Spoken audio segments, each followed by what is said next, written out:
안녕하십니까. 자, 이번 시간은 등기 사항과 등기 효력 쪽을 공부하도록 하겠습니다. 둘 다 중요한 부분이고, 또 효력 같은 경우는 등기에 대해서 출제도 많이 하는 부분이니까 내용 잘 파악해서 정리하실 부분입니다. 먼저 등기 사항인데, 등기할 사항은 먼저 물건부터 먼저 봅니다.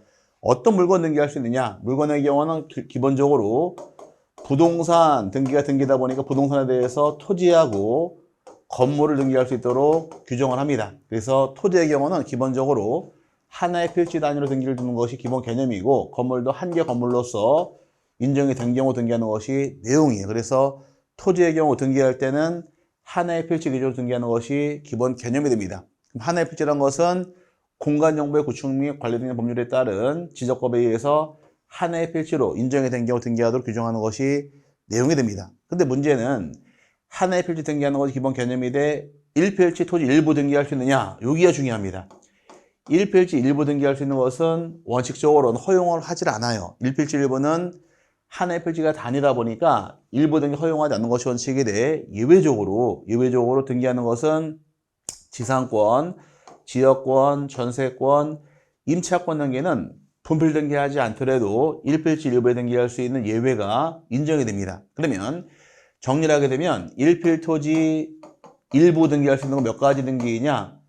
4개만 등기할 수 있도록 규정을 합니다. 1필지 일부는 지상권 등기할 수 있고, 지역권 등기할 수 있고, 전세권 등기할 수 있으며 임차권 등기만 가능하다. 이걸 꼭 잡아 놓으시고, 이거 이외에는 허용하지 않습니다. 그럼 반대로 이 4개 아닌 권리, 소유권 이전 등기나 저당권, 압류, 가압류, 가처분 등기 등은 1필지 일부에 등기 못하게 돼 있으니까 1필지 일부는 몇 개만 등기할 수 있느냐?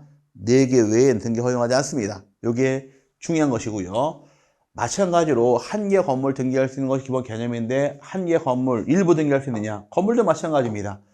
건물도 한 개 건물로 인정될 경우 등기할 수가 있도록 허용을 합니다. 그런데 건물의 경우는 등기할 수 있도록 하기 위해서는 이동 해체가 쉽지 않아야 돼요. 건물로서 정착이 돼 있어야 되고, 이동 해체가 쉽지 않을 때 등기할 수 있도록 규정하고 있는데, 한 개 건물 단위가 등기해야 돼. 한 개 건물 일부도 등기할 수 있는 것이 예외가 만들어집니다. 마찬가지로 건물 일부는 전세권, 임차권은 건물 일부에 설정할 수 있다 해서 지워졌는데, 1필 토지 일부 등기할 수 있는 건 몇 가지 권리 등기할 수 있느냐? 4개 권리. 아까 설명드렸었죠? 위에서 지상권 등기할 수 있고, 지역권 등기할 수 있고, 전세권 등기할 수 있으며 임차권 등기 가능합니다. 요거만 가능하다 설명드렸고요.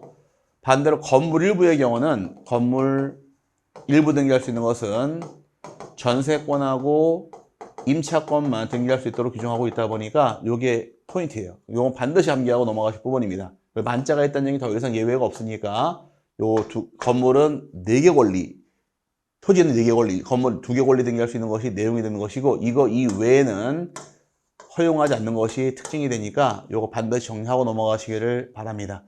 자, 토지 일부 등기할 수 있는 거 몇 가지 있더라? 4가지 권리, 지상권, 지역권, 전세권, 임차권을 등기할 수 있는 예외가 인정이 되고, 건물 일부는 전세권하고 임차권만 등기할 수 있으며 이외에는 등기 못하게 되어 있으니까 파악하고 넘어가시면 됩니다. 나중에 이제 기본서로 공부를 하시게 되면 요거랑 같이 엮어서 공유지분을 따로 다루시게 되어 있는데, 그거는 나중 보도록 하고, 지금은 이렇게 세분화시되 요 일부 등기하는 거에 대해서는 뒤에 가서 참 많이 배워요. 많이 배우니까 꼭 참고해서 잡아 놓으시면은 뒤에 공부할 때 도움이 많이 됩니다. 자, 그럼 등기할 권리예요. 등기할 권리의 경우는 일단 어떤 권리 등기할 수 있느냐 세분하는데, 두 번째 권리는 부동산 물권 등기할 수도 허용하는 것이 기본 틀이 됩니다. 부동산 물권의 경우 부동산 물권이니까 부동산 물권 5개가 기본 원칙이 됩니다. 그래서 소유권 등기할 수 있고, 지상권 등기할 수 있고, 지역권 등기할 수 있으며 전세권 등기할 수 있고, 저당권 등기할 수 있으므로 요 5개 등기하는 것이 기본 개념이 됩니다. 반대로 유치권 등기할 수 있느냐? 유치권, 점유권 등기 허용하지 않고요. 동산, 질권 등기할 수 없고, 특수지역권, 분묘기지권 이런 건 일체 등기 못하게 되어 있으니까 일단 권리상으로 소유권, 지상권, 지역권, 전세권, 저당권 등기할 수 있도록 허용을 합니다. 그 다음에 권리 질권 등기할 수 있고, 채권 담보권 등기할 수 있는데, 이 2가지 권리는 저당권을 목적으로 한 권리로서 저당권을 질권을 목적으로 등기를 하게 되면 저당권부 권리질권하고 저당권부, 채권 담보권 등기할 수 있도록 허용을 합니다. 이 권리질권, 채권 담보권 나오게 된 계기는 저당권자가 돈이 필요합니다. 대출받을 당시엔 저당권 등기할 수 없으니까 저당권을 질권을 맡기는 경우를 권리질권, 저당권을 채권 담보권을 맡기는 경우를 채권 담보권에서 두 개가 가능하도록 규정을 해서 권리질권하고 채권 담보권 등기 가능한 것이 권리이고, 그 다음에 부동산, 임차권, 환매권 등기할 수 허용을 합니다. 둘 다 채권으로서 등기는 원칙은 할 필요가 없는데 등기를 통해 대항력 갖기 위한 것이 두 개 목적이 됩니다. 그럼 대항을 할 수 있도록 등기하는 것이 바로 두 개 권리가 되므로 등기할 권리는 총 몇 가지 권리냐? 9가지 권리 등기할 수 있도록 허용을 합니다. 첫 번째 소유권, 두 번째 지상권, 세 번째 지역권 등기할 수 있고 전세권 등기할 수 있으며 저당권 등기할 수 있고, 그 다음에 권리 질권 등기할 수 있고 채권 담보권 등기 가능하며 임차권하고 환매권까지 해서 9개 권리 등기하는 것이 내용이 되고, 9개 이외에는 등기 못하게 돼 있으니까 여기도 참고하시되 외우지 마세요. 나중에 등기할 권리 배울 때 소유권 등기하는 과정, 지상권 등기하는 과정을 다 따로따로 배우니까 스스로 깨우치게 돼 있으니까 참고하시고 일부러 외우지 않으셔도 됩니다. 총 몇 가지 권리 등기할 수 있더라? 9가지 등기할 수 있다, 이렇게 파악하고 넘어가실 부분이며, 등기 효력이 나옵니다. 효력은 뭐 시험도 중요한 것이고 또 이 내용 자체가 중요한 것이 많으니까 세분하시는데, 등기 효력은 종국 등기 효력이랑 예비 등기 효력을 나눠요. 종국 등기는 효력 따라서 효력이 발생할 때 종국 등기이고, 반대로 예비 등기라는 등기는 가등기 있다고 설명드렸습니다. 근데 가등기라는 것은 지금 효력이 인정되는 것이 아니라 종국 등기에 대해서만 배우는 것이 이 내용이 됩니다. 그래서 6개 효력이 발생하는데 6개 중에 2개가 중요합니다. 2개는 기본적으로 정리를 하고 세분화하고 넘어가시는 것을 공부해요. 처음 나온 것이 물권 변동 효력이란 말이 처음 나오는데, 물권 변동 효력이라는 것은 민법 제 186조 규정하기를 법률 행위로 인한 물권 변동은 등기를 하여야 한다가 대원칙이 됩니다. 그러면 법률 행위 대표적인 예가 부동산 매매 계약을 체결한 경우에 소유권이 언제 바뀌느냐? 바뀌는 시기는 등기를 해야지 주인 바뀐다가 대원칙이 됩니다. 그래서 법률 행위로 인한 물권 변동은 물권 행위와 더불어 등기라는 형식을 갖췄을 때 비로소 효력이 발생하게 되어 있으니까, 부동산 매매 계약을 체결한 다음에 등기 안 하게 되면 주인이 안 바뀝니다. 그럼 주인 바뀌는 물권 변동 효력이 가장 큰 효력이 되어서 첫 번째 나온 것이 그 내용이고요. 두 번째 대항력적 효력, 주로 대항력이라는 말이 붙는데, 대항력이라는 것은 임차권이 등기된다거나 환매권 등기했을 경우에 임차권도 채권이고 환매권도 채권입니다. 채권은 등기 안 해도 가능해요. 단 등기했을 경우에 어떤 일이 발생하느냐? 대항력이 발생하는데, 그럼 먼저 한번 따져보도록 하겠습니다. 대항력 목적이다. 그러면 만약에 제가 집주인이고 상가 주인이고 여러분이 상가 세입자십니다. 2년 계약 체결하고 월세를 100만 원씩 내기로 약정을 맺고 저희 상가에 들어오셨어요. 그럼 보통 우리 주변에서 남의 상가에 임차권 들어갈 경우에 등기해 주든가 집주인이 안 해줍니다. 민법에 규정되어 있기를 임차인은 임대인에게 임차권 등 협력을 요구할 수 있습니다. 요구는 가능하되 임대인이, 집주인이 등기를 해줄 의무는 없어요. 요청만 하는 것뿐이고, 임대인이 거절하게 되면 등기할 수 없는 게 임차권의 등기입니다. 실제로 등기하지 않는 경우 되게 대부분인데, 그럼 등기 안 하고 들어와서 이제 한 달 지났습니다. 한 달 지나고 23개월 남았는데 제가 이 상가를 다른 제3자에게 팔았습니다. 그럼 새로운 소유자가 딱 와가지고서 하는 말이 있습니다. 여러분에게 여러분 누구십니까? 물어봤어요. 새로운 주인이. 그럼 여러분 뭐라고 말씀하실래요? 전 여기 임차인입니다 라고 말씀하셨습니다. 그러자마자 새로운 집주인이 하는 말, 가게 좀 빼주시죠 라고 얘기합니다. 24개월 계약하고서 한 달밖에 안 지났는데 새로운 주인이 집을 빼달래요, 가게를. 이때 어떻게 하시겠습니까? 계약기간 남았다고 버티실래요? 아니면 짐 싸가지고 나가시면서 내하고 나가실래요? 어떻게 행동을 취하겠죠? 어떻게 하실 겁니까?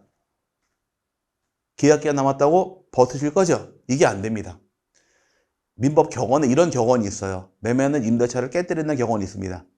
매매 계약을 통해서 부동산 소유권 취득한 제3자 소유자가 임차인은 너 나가 그러면 나가는 게 법이에요. 상가 임대차 대항력 발생하는 경우 있지 않아요? 사업자 등록서 개설하면 안 나갈 수 있지 않습니까? 그거는 특별법인 것이고, 민법하에서는 임대인이 나가 그러면 나가야 됩니다. 그게 싫으면 어떻게 해라? 등기를 해야 돼요. 근데 집주인이 등기해 주나요? 안 해주니까 이 빚 좋은 개살구란 얘기입니다.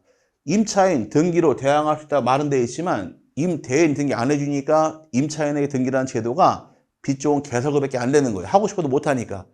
그래서 안 되겠다 싶어서 주택임대차 할 경우는 주택임대차 보호법으로서 보호를 해주는 것이고 상가는 상가임대차 보호법으로 보호를 해주겠다 해서 특별법이 만들어진 겁니다. 만약에 민법에서 임차인 보호가 된다 하면은 그게 필요 없어요. 하지만 실제로 임차인 등기 못하게 돼 있고 보호가 안 되니까 별도로 특별법을 제정해서 보호하겠다가 목적이 있는 것이니까 어쨌든 임대인이 새로운 주인이 나가 그럴 경우에 임차인 등기 안 한 이상 나가야 됩니다. 그게 싫을 경우는 등기를 하면 되는 거예요. 그럼 나 등기돼 있을 경우는 새로운 주인이 나가 그랬을 때 나 계약기간 23개월 남았습니다. 못 나간다고 버틸 힘이 생기는 것이 임차권이 등기된 경우 힘이니까 대항력 발생하는 이 뜻을 얘기하는 것이고 이거 이외에도 뭐 존속기간 등기한다거나 이자 등기하는 경우, 지로 등기하는 경우 등 이런 것들을 등기했을 때 대항력이 발생한다 이 말 뜻이 만들어지는데 하나의 또 사례가 존속기간을 들게 되면 전세권의 경우는 민법 공부하실 때 최장 10년 초가 못하도록 기한이 들어옵니다. 10년 내에서 자유롭게 기간을 정하게 되어 있는데 만약에 기간을 5년을 약정을 했어요. 전세권 5년기 약정을 하고 등기를 했습니다. 등기가 됐다 가정하게 되면 기간이 그럼 2년 만에 집주인이 전세권자 집 좀 빼주시오 나가 그랬을 때 전세권자 입장에서는 등기를 보여주면서 나 아직 3년 남았습니다라고 주장할 힘이 생깁니다. 이게 대항력이에요. 근데 기간을 약정했다 할지라도 등기하지 않았을 경우는 나가란 말에 대해 싫단 말을 못합니다. 그럼 기간을 등기한 경우도 대항력 발생하는 경우가 발생하다 보니까 나중에 공부할 때 임의적 기록상을 등기했을 경우에 등기함으로써 대항력 발생하는 경우가 두 번째 효력으로 인정이 됩니다. 이 두 가지의 경우는 기본적 제목만 이해하시면 돼요. 첫 번째 물권 변동 효력, 그 다음에 대항력 효력이란 것이 발생한다 해서 말뜻 정도 이해하시면 충분할 것 같은데 이런 내용들은 민법 공부가 들어가게 되면 자동적으로 이해가 되니까 일부러 공부 안 하더라도 충분합니다. 그 다음에 세 번 점유적 효력이라는 것은 요거는 민법 제 245조 1항과 2항 비교하시면 내용이 파악이 됩니다. 1항이라는 것은 점유부 취득시를 얘기하는데 민법 공부하실 때 있어서 소유의 의사로 평온 공인하기 20년간 점유한 자는 등기함으로써 소유권을 취득합니다. 그럼 20년간 점유를 하게 되면 점유를 완성한 다음에 등기함으로써 취득하는 것이 취득하는 경우예요. 이게 대원칙인 반면에 단서조항에서 다만 선의 무과실로 등기가 돼 있을 때에는 10년 경과로 소유권 취득한다가 대상이 됩니다. 그러면 등기가 안 돼 있을 경우는 몇 년 점유하더라 20년 점유할 게 있었지만 등기가 되니까 10년 만에 취득하기 때문에 등기한 것이 마치 10년을 점유한 효과가 인정이 된다 해서 점유적 효력이 인정되는 것이 하나의 효력인데 요거는 245조 2항 한번 딱 나옵니다. 이게 바로 무엇이냐? 등기부 취득시에서 한번 나오는 거 왜 나오질 않으니까 요거는 딱 떼서 기억하시면 돼요. 민법 공부할 때 취득시효 배우시게 되면 등기부 취득시에서 나오는 것이 바로 점유적 효력이 인정된다 해서 요 세 가지의 제목 정도 파악하시면 충분합니다. 그 다음에 네 번째 효력 같은 경우가 이제 후등기 저지력 거래요. 후등기 저지력 같은 경우는 좀 올리겠습니다. 후등기 저지력. 자, 뒤에 등기 따라오는 것을 막고 있더라. 이게 후등기 저지력인데 이 말이 나오게 된 계기는 이제 물권 성립의 대원칙입니다. 물권의 경우는 동일한 종류의 물권은 동종의 물권은 이중으로 성립할 수 없다가 대원칙이에요. 그래서 물권 동일한 권리는 두 개가 같이 들어올 수 없다 해서 이중으로 소유권 등기할 수 없게 되어 있고 이중에 지상권 등기 못하게 되어 있으며 이중에 전세권 등기도 허용하지 않습니다. 이중으로 소유권, 지상권, 전세권 등기는 허용하지 아니한다가 대원칙이에요. 그럼 비록 무효등기 있다 할지라도 무효등기를 말소하지 않고서는 이와 동일한 등기 실행하지 못하는 효력을 후등기 저지력 그럽니다. 그래서 책에 보게 되면 비록 무효등기를 할지라도 형식적으로 효력이 인정되는 것이므로 절차에 따라서 말소하지 않고서는 그거가 양립할 수 없는 등기는 허용하지 아니한다. 그럼 내가 비록 무효등기 있다 할지라도 말소 전까지는 동일한 등기 실행하지 못한다가 대원칙인데 한번 예를 들어 볼게요. 1순위에 A의 전세권이 등기되어 있습니다. 이 집의 집주인은 갑이 집주인이고 A가 전세도로 살고 있습니다. 기간이 만기가 되어서 집 비우고 이사 갔습니다. 만기로 소멸됐는데 그러면 나중에 A가 전세권 말소 등기한 다음에 이사 가면 좋으련만 그냥 모르고 그냥 이사 가버렸어요. 그럼 이사 가서 어디로 이사 가는지 모르고 있는 상태에서 소멸된 게 좀 남아 있습니다. 그럼 다시 갑이 빈집에 대해서 B에게 전세권 등기 또 할 수 있느냐 이걸 물어보는 겁니다. 얘가 소멸되어서 무효등기를 할지라도 얘를 말소하기 전까지는 이 등기 못 들어옵니다. 왜? 여기 B가 이순위로 전세권 등기 들어오게 되면 전세권 이중이 되어버렸죠. 이중이 전세권 등기할 수 없으니까 이거 못 들어와요. 그럼 어떻게 처리하느냐? 그러면 B가 전세권 등기를 하기 위해서는 방법이 이순위로 1번 전세권 등기를 먼저 말소합니다. 말소한 다음에 지워버리고 나서 아무것도 없을 때 비로소 3순위로 B가 전세권 등기하는 것이 목적이 되는 겁니다. B는 말은 등기부 3순위 입장이지만 실제로는 1순위란 것이에요. 권리상으로는. 그래서 무효등기가 존재할 경우 이 등기 말소하기 전까지는 동일한 등기 실행하지 못하는 효력을 후등기 저지력 이렇게 표현을 해서 나누게 됩니다. 요건 이제 출제하게 된 계기, 나오게 된 계기가 1번에 물권, 변동, 효력, 두 번째 대항적 효력, 세 번째 점유적 효력, 네 번째 후등기 저지력 이 네 가지의 경우는 따로 공부하지 않고 제목만 이해하신 상태에서 민법이 공부가 될 경우는 자동으로 알게 돼 있으니까 민법 공부할 때 등기법 조금 배우시거든요. 그때 같이 엮이는 부분이 있으니까 쉽게 정리할 수 있게 될 겁니다. 이 부분은 제목 정도 파악하시면 되고 이제 진짜 중요한 등기법에서 순위 확정적 효력이 나옵니다. 여기가 중요한데 이제 등기가 실행이 된 경우에 순위가 확정이 됐는데 이를 등기 순위 확정적 효력에만 사용을 하고 등기 순위가 어떤 것이 앞서느냐 선순위와 후순위 따지는 기준이 이 기준으로 정해 줍니다. 대원칙은 같은 부동산에 대하여 등기한 권리의 순위는 법률에 다른 규정이 없는 한 등기한 순서 보고 따지는 것이 대원칙인데 순서가 빠른 경우는 말 그대로 선순위가 되는 것이고 순서가 느리면 후순위가 되겠죠. 그럼 어떤 게 선순위이고 후순위에 따지는 기준이 요 또로록 5가지가 4가지가 쭉 만들어집니다. 자, 먼저 주등기 순위란 말이 나와요. 주등기의 경우는 순위가 같은 구에 실행한 등기는 뭘 따라가느냐 요건 위에 나온 거 설명드린 것이고 등기용지는 같은 구에 실행한 등기는 순위번호가 빠른 것이 우선이고 다른 구에서 실행한 등기의 순위는 접수번호가 빠른 것이 우선이 되어서 같은 구는 순위번호 다른 건 접수번호가 빠른 것이 순위가 앞서는 겁니다. 그럼 같은 건 순위번호와 다른 건 접수번호 뜻이 어떤 것입니까? 갑구하고 을구를 봅니다. 갑구 보니까 1순위에 A에 소유권이 등기되어 있고 그 다음에 2순위에 압류가 들어와 있고 3순위에 가압류가 들어왔습니다. 그 다음에 을구의 경우는 1순위로 저당권 등기되어 있고 2순위에 전세권 들어와 있으며 3순위에 저당권 들어와서 갑구에 3개, 을구에 3개 등기 있다는 가정하에 이 등기 순위를 따져라요. 따질 경우에 먼저 압류랑 가압류랑 둘이 부딪히게 되면 누가 선순위냐 물어보는 겁니다. 압류도 갑구에 있고 가압류 갑구에 있습니다. 같은 구에 존재하고 있어요. 같은 구는 무엇이 빠른 게 우선? 순위번호 빠른 건 우선이다. 그러면 압류는 2순위, 가압류 3순위니까 순위가 앞선 압류가 선순위로 순위가 앞서는 겁니다. 이게 같은 구의 뜻이에요. 마찬가지로 을구에 나와 있는 이제 요 또 지워버리고 을구에 나와 있는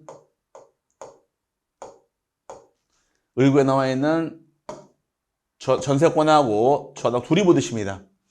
그럼 둘 다 을구 같은 구 안에 있죠. 이때도 순위가 앞선 전세권이 앞서게 됩니다. 같은 거는 순위번호가 이 뜻이에요. 갑구면 갑구 내에서 을구면 을구 내에서 끼리 따지는 경우 순위번호 빠른 것이 우선이다가 대원칙이고 이번에 다른 구의 경우 다른 구에 실행한 등기의 경우는 접수번호 빠른 것이 우선으로서 정해지는데 다른 구란 것은 뭘 의미하느냐? 그러면 이제 갑구에 있는 가압류하고 을구에 있는 저당권의 둘이가 딱 부딪힙니다. 누가 선순위냐 물어보는 거예요. 가압류는 갑구에 있고 저당권은 을구에 있습니다. 구가 다르죠. 이때는 무엇이 빠른 게 우선? 그렇죠. 접수번호.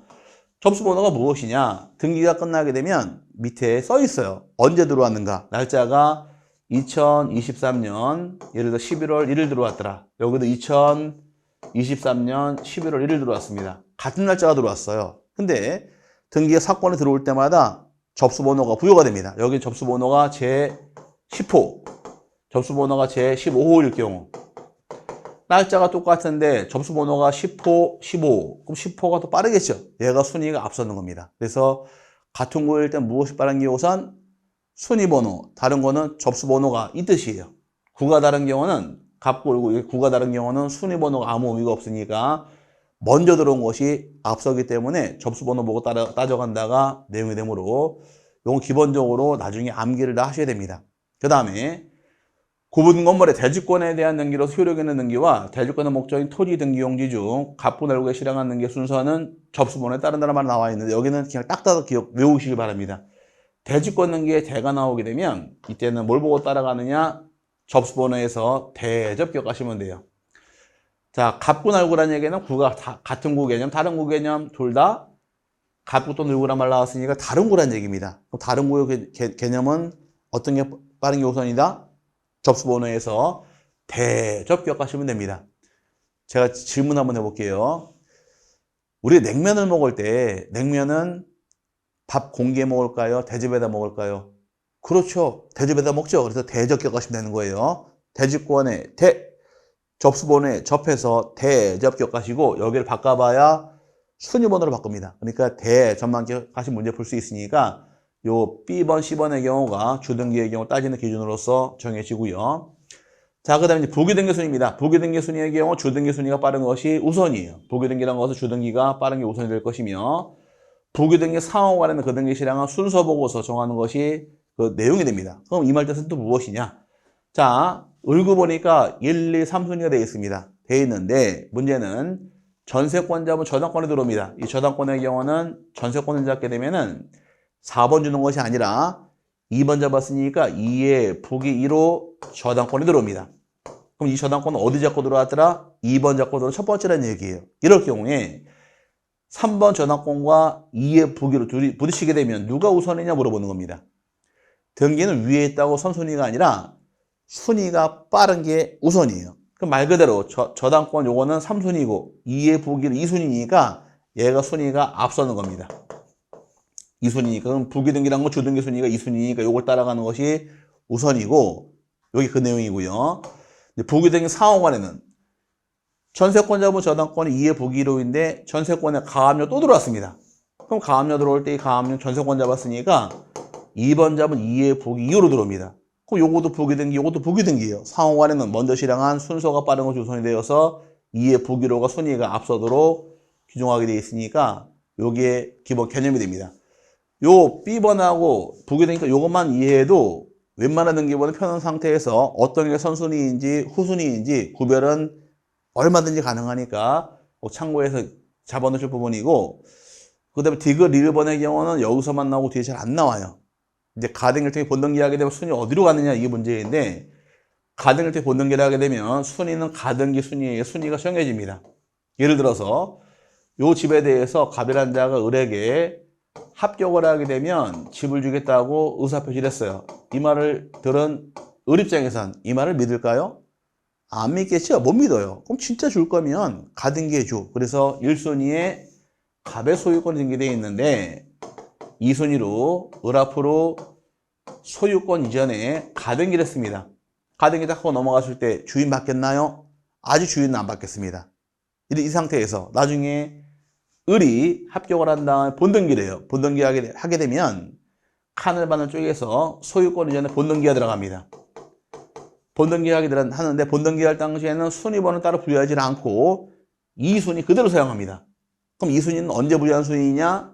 가등기 때 부여한 순위가 되어서 가등기 때 부여한 순위, 가등기 순위로서 순위가 결정이 되는 것이고 물권 변동 시점은 본등기할 때 물권 변동이 생기다 보니까 이게 주의할 점이에요.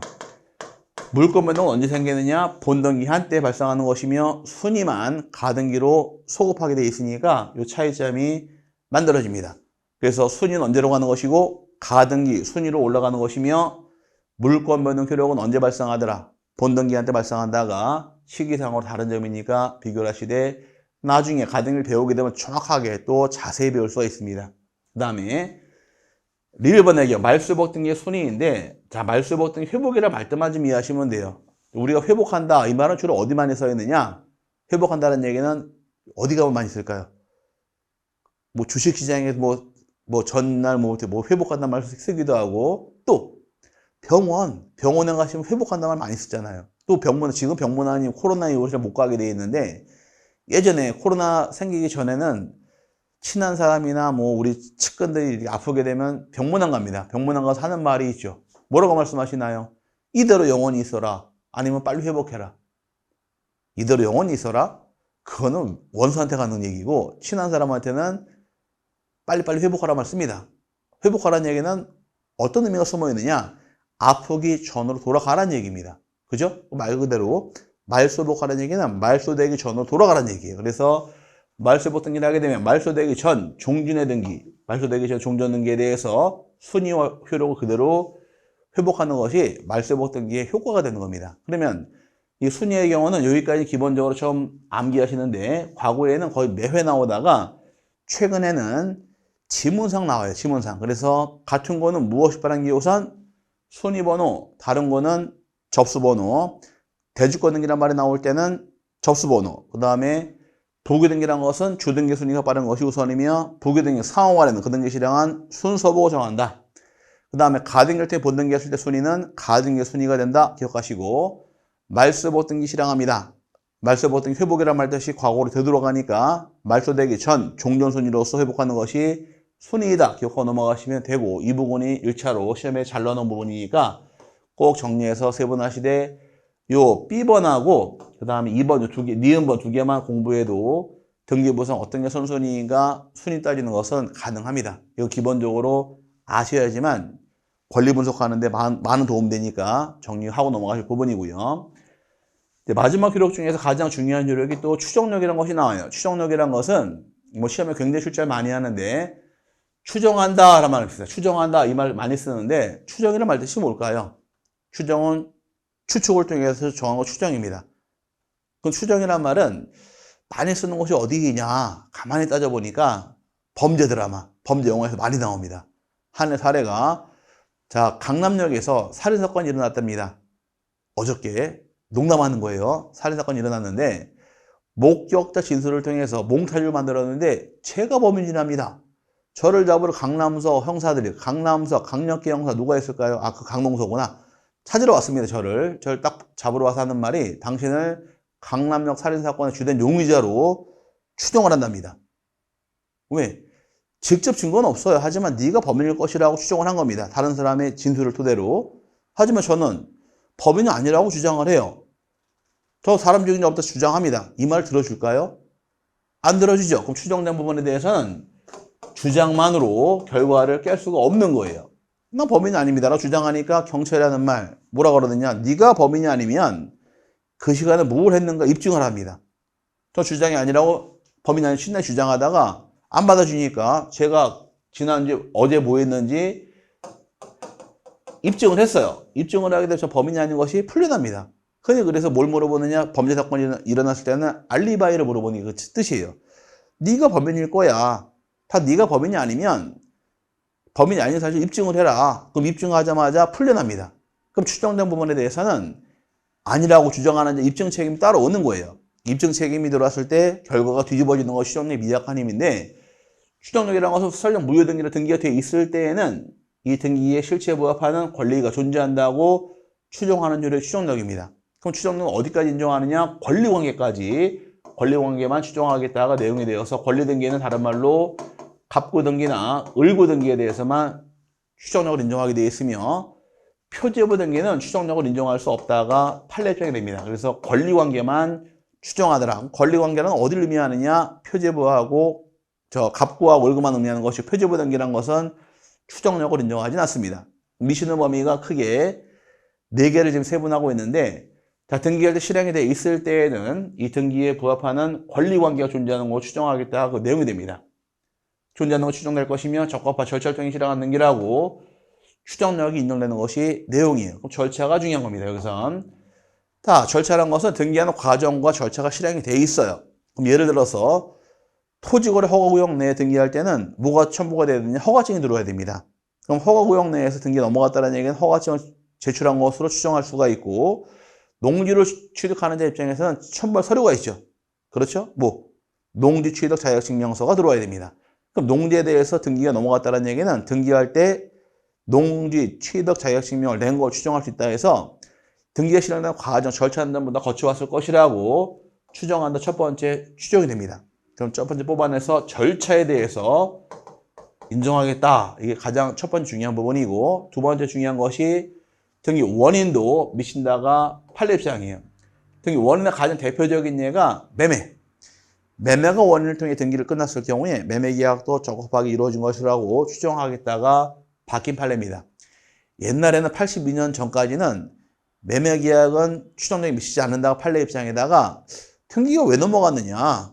넘어간 이유는 매매 때문에 넘어간 거 아니냐? 그럼 매매랑 등기 관련성이 있는 것이니까 등기 원인도 추정력을 인정한다가 새로운 판례가 되면서 판례는 등기 원인도 추정력을 인정한다 이렇게 얘기합니다. 그 원인에 해당되는 가장 대표적인 예가 하나의 사례가 매매 계약을 체결했을 때 매매 계약도 유효함을 추정해 주겠다가 판례 입장이 됩니다. 그럼 여러분하고 저하고 매매 계약을 등기하다 끝났을 경우에 우리끼리 매매 계약도 유효한 것으로 추정 들어간다 그 내용이에요. 하지만 여러분이 주장하시기를 무슨 소리입니까? 나는 폭리행위 당했으니까 우리 매매가 무효다라고 여러분 주장했습니다. 그럼 주장하는 자가 어떻게 해야 되느냐?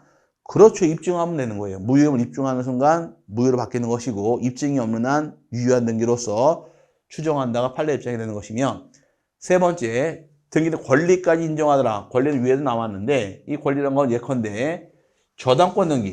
저당권 등기 아직 안 배우셨는데 저당권 등기란 것은 돈을 빌려왔을 때 담보 잡는 권리가 저당권입니다. 그럼 저당권에 들어왔다는 얘기는 빌려온 채권도 있을 것이다. 추정하는 것이 내용이 되어서 저당권 피담보 채권도 존재함을 추정하겠다가 내용이 되어서 요 세 개가 기본 개념이고 추가해서 사람은 인적 범위는 어디까지 미치느냐? 권리 변동 당사자 당연히 인정할 것이며 그 다음에 제3자까지 인정한다가 판례 입장에 되어서 추정력은 1번 절차에 대해서 2번 등기 원인에 대해서 3번 등기된 권리에 대해서 4번 인적 범위 누구나 다 인정한다 해서 가로 열고 누구나 다 인정하는 것이 범위가 됩니다.